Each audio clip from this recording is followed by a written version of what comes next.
Alex, was it you that mentioned that sometimes during your sleep as well, you were solving PE power problems? Yeah, that was, Right. yeah, I was dreaming, yeah, similar. Yeah, the FE was kind of the same, but it happened more in the PE. I was thinking about problems in my sleep. So I guess studying really never stopped. Right.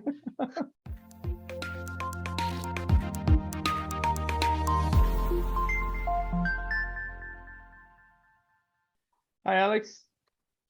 Ever seen? How's it going? Going great. Enjoying the long weekend? I am finally get to spend more time with my family now, Good.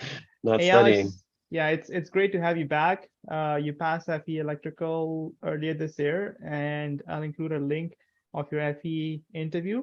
And as I was telling you, that one of the feedbacks I got after doing our FE interview was that it was great, but it was a little bit too long. So we're gonna keep the PE interview a little bit short, and I'm sure it will be full of advice for students who are planning to take the PE Power exam. So a very quick recap of your FE. You started your FE preparation late last year in 2021, right? And then you got it done in February or March of 2022. February, February, right? February. Mhm. And you put in excessive amount of time and effort. You were over prepared, and you guys can check out the interview that I did with Alex. I was at several points telling Alex that, you know what, Alex, you're ready to take this exam. Just dive in. And I think you intentionally postponed the exam by a month because you wanted extra prep, and then because of inclement weather in Texas, your exam got delayed out by a few weeks. But eventually, when you dived into it and you took it, you passed comfortably, and I was quite confident that you would. So right after passing your FE exam, you enrolled in my P Power program, on demand plus live training, and you didn't waste any time. And now, in the case of in Alex's case, he has been out of school for like 14, 15 years, right? So you had no issues with respect to the experience requirements and whatnot. But a lot of states, including the state of Texas, Florida, I believe North Carolina, California now as well, about 20 plus states actually allow you to take the P exam right after passing your FE exam. So Alex didn't waste any time, and he dived right into his P Power exam preparation. And in your opinion, Alex, what is the percentage? How much of the FE electrical do you think carries over to PE Power? My I number mean, is 20%. I I think say 20 to 30%. probably Yeah. that's probably pretty accurate. Yeah, I think you might be able to bump that up just a little bit just due to the PE power aspect of it. It hits on so many topics within the PE exam, understandably, since it is power based. But yeah, I wouldn't, 20, 25% maybe. Right. But yeah, because you have engineering economics and power, pretty Right. much. Those are the two overlapping topics, I believe. And I guess Yeah. some circuits, but I don't A think I little bit of had, math as yeah. well, because math Yeah, is everywhere, right? Complex numbers, if you can sure. argue, you can stretch it. Circuit analysis, a little bit of electronics, power electronics, right? So some of that stuff carries over. And that's why I recommend people go straight from the FE to the PE. Like keep that momentum going as much as you can, so you don't have to relearn things that you maybe mastered in the FE when you passed it. Right. And that was going to be my second question. So just as a small follow-up on that, what would you say to somebody who's saying that, you know what, I've already spent 200 hours, 250, 300 maybe in some cases, preparing for that exam, and now I need a break. I'd say if you need a break, take a break. And mine needs rest. Sometimes I mean, but don't take too long of a break. I mean, What is long? there's limits. What is I a would long break? say if you need a break, take a week, maybe take two, but I wouldn't take a lot longer than that. I mean, a week or two, that's like a vacation. Think of it like a vacation from work, you know? It's a nice long vacation, relax, but then Yeah. just not too long that you start forgetting things. Because if you Yeah. start forgetting things, then you're losing that momentum. So Yeah. I think I took maybe a week break myself, but Yeah. That's maybe nothing, that Alex. might not have been That's a full week. But that's nothing. When I say that students say that they want to take a break, they're like, in this year, I got FE done, and next year I'm gonna start with PE. I guess the other way to think about it is, if you want to take a break, the longer a break you take, it's like ripping off a band-aid. If you want to Yeah. take both these exams and take a small break, it's like ripping that band-aid off real fast. And Right. for me, real fast meant from September of one year to July of the next year, I was done with both, including my SER. But if you want to take 2 to 3 years because you took a year-long break in between or something, that's Yeah. like ripping that band-aid off nice and slow on a really hairy arm or something, and it's not the most pleasant experience. You're only hurting yourself, but Yeah. I mean, to each their own. Yeah, that's quite a visual explanation. Yeah, but yeah, don't take long break, guys. And this is coming from somebody who got both FE electrical and PE power exam done in the same year. And you guys can check out my interviews with a lot of students who got FE and PE done within the same calendar year, sometimes within 8 months, sometimes even within 6 months. Okay, so with that, let's move on to your PE power exam preparation, Alex. Let's start with this question.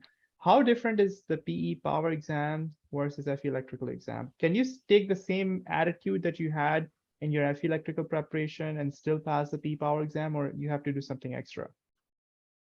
I took a similar attitude. I took it as seriously. I gave it a lot of time. I don't know how my hours compared, but I know my total hours for the PE were 232 hours approximately, according to my tracking sheet. 232.3. 0.77, 231.77 according to my tracking Yeah. sheet. So I Alex is tracked very detail everything on. oriented. If you guys can tell this already, you can see like he's very detail oriented. He kept log on a weekly basis and maintained his spreadsheet and whatnot. So yeah, so that was your FE about 230-ish, and then about Right. PE. I did 2094 practice problems with between all my practice exams, your study guide, your practice exam, and all the mini exams in between and mini quizzes and stuff. I took I counted up my spreadsheet, tracked all that stuff. But at the end of the day, I think the biggest difference, and one of the reasons why I kind of think the PE might be a little bit easier than the FE, but I wouldn't say that means you should take it any less seriously. You definitely should take it seriously. It has its own challenges, but the reason why is for me personally, I work better when I'm less rushed, and the PE exam has less questions and more time available. So Right. you have more time per question, about 6 minutes a question, which for me was awesome because there's going to be some questions if you study well and you prepare like you should, that you'll finish those questions in less than a minute and you'll give yourself that much more time for the next question and you'll be that much less rushed. And Right. with the FE, you don't really have, you're more rushed because you have more questions and less time. You really have to pick and choose, sometimes depending on how well you studied, which questions you want to even attempt in the first place. With Right. the PE, you can almost attempt everything and you'll probably be fine. Yeah. And you don't even have to rush it. I found that when I was taking my time, reading questions twice and making sure I wasn't missing any details, I found that I still had extra time when I finished the PE practice exams, and I was elated about that because I kind of, with the FE mindset, I was sitting there rushing through, and I was realizing, wait, I don't have to rush. I can take my time. I can make sure I don't miss any details, and I'm answering the question that's being asked, and in the units that they're asking for. So it's you should take it just as seriously. There's a lot of new material. There's a little bit overlap, sure, but you have a lot of code to look through, and the code is a big part Yeah. of it. So We'll you get need to to be it. familiar with it. Yeah, we'll get to it shortly, Alex. So one of the things that I'd like to add, having helped you with your FE exam preparation and the PE Power exam preparation, when you say that you have to study just as hard, Alex's preparation when he was preparing for FE level was in the top 5-10 percentile, right? So only maybe 5% students were putting in as much time and effort with that much focus. So don't take the wrong message. And I think you already pointed out that PE is any easier. I mean, he was already on full throttle, right, with FE exam preparation, and he continued that, right? But generally, and the reason I asked this question is that generally students who are passing the FE exam, putting in the average amount of time and an average amount of effort and getting things done, still in the first attempt, they think that, that average and mediocre type of exam preparation effort is going to help them through with the PE power. That's most likely not going to happen. It can happen, but most likely it won't, because PE exam is in depth, as you said, like you were going through everything in a lot more detail, right? And you were using the exam preparation resources. So before we get into the sections, I'd like to ask you about the exam preparation resources that you used for a PE power exam, Well, both the primary resources and the secondary resources. So I used your on-demand course. That was really good for really getting into the minute details of equations, derivations, practice problems, which I always, of course, paused and worked out every problem, but then watched how you worked it out. With any question I would ever come across, whether it was in a quiz, mini exam, in your lecture, I always tried to make sure that I was also thinking about how else might this question be asked. Would they maybe give me different given information and ask for something else instead? So that was your on-demand course was probably my main resource. Towards the end, you had opened up your live training, so I used that as well, and that was very helpful to hear what other students were had questions about and just discuss with them. Sometimes ways to approach different problems. So that was extremely helpful. Your study guide as well. I used that in tandem with your online course, and so those Yeah. are my main So resources. that's this study guide, right? The Yeah, second and edition of the study guide. Yeah. I would have that here, but It's a it's at fat my book here. office and Yeah. I'm lending it out to two other engineers here. Okay. But so those are my main resources. I did find other resources of practice exams. I used the NCEES practice exam, but I took as many practice exams as I possibly could get my hands on, and that really helped me out a lot in getting out the nervousness and the jitters because I'm a nervous test taker. Right. If you've seen the previous video of the FE, Yeah, you'll you know. mentioned that. Yeah. Um, so that was really helpful, taking as many practice exams as possible. I think I took 10 in total, and tracked every single question so that I could go back and resolve problems that were more difficult, or ones that I got wrong, or ones were in subject areas that I was starting to fade on. If I maybe started to forget some of that material, I would just filter out my list of questions from all the practice exams and say, hey, these are the more difficult ones of this subject area, let me solve these again. And that helped a lot. Right. So how did the three resources, you've sort of touched upon that briefly. So how did all of these three resources combine? So you have the on-demand course, right, that you enrolled in, then the weekly live training, then the study guide, and the practice exams within my course, and you ended up using some of the practice exams as well. So in terms of the three primary resources that you use, how did they all, glue together? Well, the on-demand course and the study guide were really good for just kind of getting me very familiar with all the subjects and the variables that I needed to be familiar with, the code types of questions I might run into. And then the practice exams are really once I felt like I had touched every subject and I had a good grasp on all the subjects, the practice exams were great, and just putting me in that test scenario, timed and everything, to see how much time would I have left, what pacing do I need to solve these problems at, how relaxed can I be. So that was really good for once you've done everything else. The practice exams were really just good for preparing me for the day of, Right. so that I wouldn't be nervous, and so that I would know how fast I need to solve problems and how relaxed I could be. Cool. So Alex, I am asking this question to basically every student now who is passing the FE exam or the PE exam. Um, in terms of sacrifices that you made during your PE Power exam, I might have asked you this FE as well. So your regular routine, how disrupted it got? And I think that since you took the exam a few weeks ago now, you're getting back into normalcy, right? You also took a small vacation outside and whatnot. So comparing your state of mind and your daily routine, which is now normal, compared to what it was when you're preparing for the PE Power exam. So can you throw a little bit of light on that? So as you said, I was kind of going full throttle for the FE, and I kind of kept the same mentality, the same strategy. It was to kind of wash, rinse, repeat kind of situation for me. I just revamped my tracking sheet for the FE exam and just reused it for your PE and tweaked it to match your lessons and lectures and everything that you had. And I kept the same goal, about 10 hours a week. For me, that was probably about my limit. Although I did break that goal. I'm not break in a good way. There were times where I almost hit 20 hours a week. Mhm. But I think my average throughout, well, actually it's gone down now since I haven't been studying the last few weeks, of course. But yeah, I think towards the end I was averaging about 12 to 15 hours a week. Mhm. For the PE exam. And again, I was going full throttle, like you said, and not really, I didn't really need to slow down. I didn't really, I think towards the end I sped up, if anything, because I was just getting excited that this might be over soon. And so I was really putting a lot of time and effort into it towards the end, the last half of preparation between weeks 13 and 20. Um, and so yeah, that for me, I didn't really make any new sacrifices. I had already sacrificed one of my soccer teams. I usually played on two, and I was playing on one throughout the FE, and I played on one throughout the PE studies.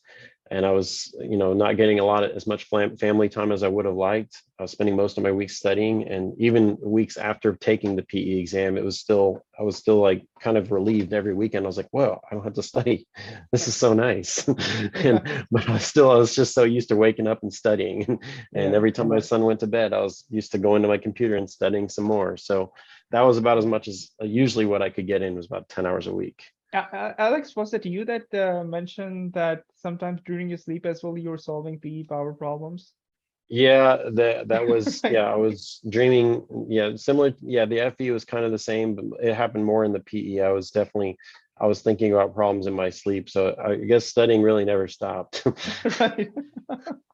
Well, that tells you the level of motivation and dedication that you brought to this project, right? And you got the project done within a relatively small amount of time. And now you're starting to reap the rewards, right? You got your PE license, your licensed professional engineer in the state of Yep. Texas, so your employer is recognizing it.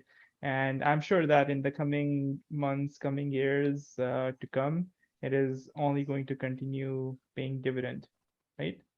hmm So I expect so. That was one of the reasons I wanted I wanted it to be done and finished as soon as possible. As soon as I passed my FE, while I was studying for my PE, I was also getting my SER done. And thankfully at my work, I had a lot of projects in mind that would be ideal for writing about. So I wrote about those, and I had a lot of PE engineers that I worked with that could sign off on what I had written. So yeah, the SER was fairly easy for me.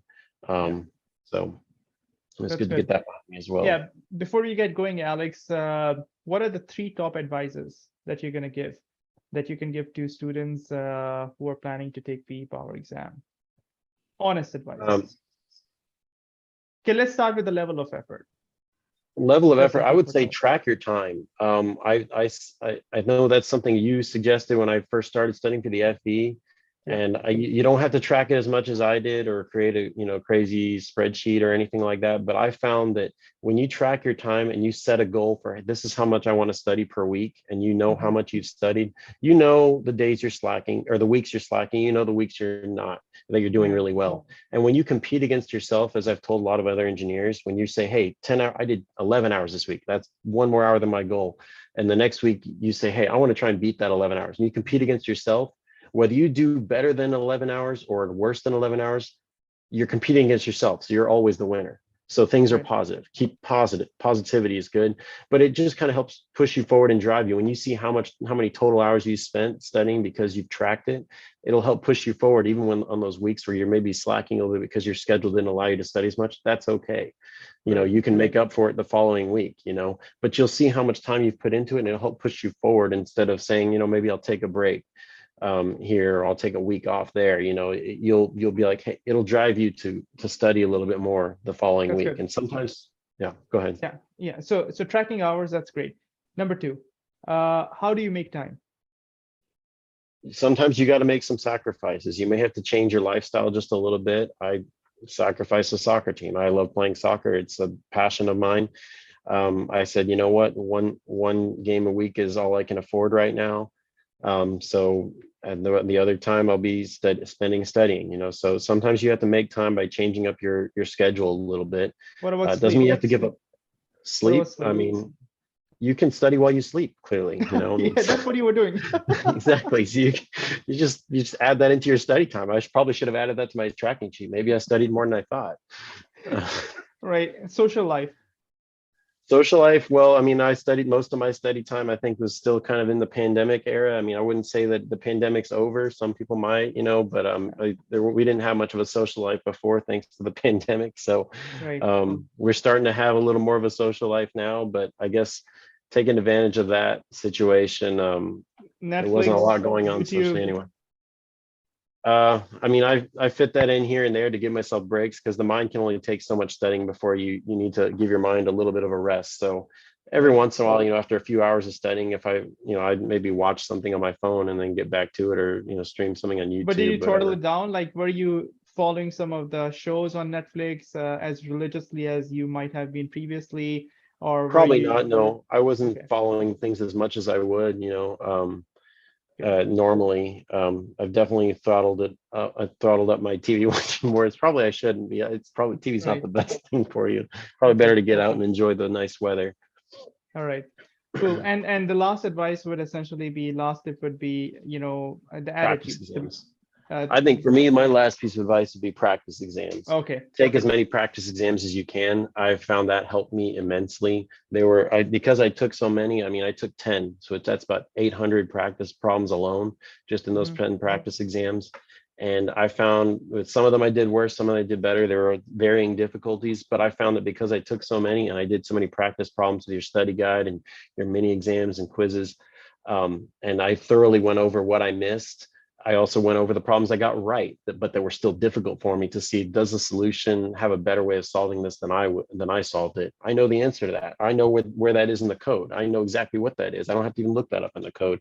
I'll mark Right. that down. I'll flag it. I'll verify that later because I know I'll have extra time to verify things. And that's what I did. And it saved me a lot of time on the exam because I'd done so many practice problems. That's great.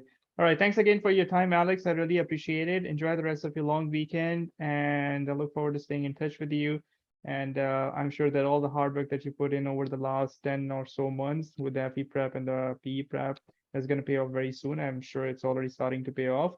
And best of luck for your future career endeavors. Thank you. Thank you, Wasim. Thanks for getting me through this. I don't know if I could have done this without your class. It certainly helped a lot. Yeah, you ended up putting a lot of time and effort, and anybody who brings in that much intensity to the goal, I'm sure that he or she can get it done as well. Okay. All right. Take care, Alex. All right. Thank you. Thanks. Bye.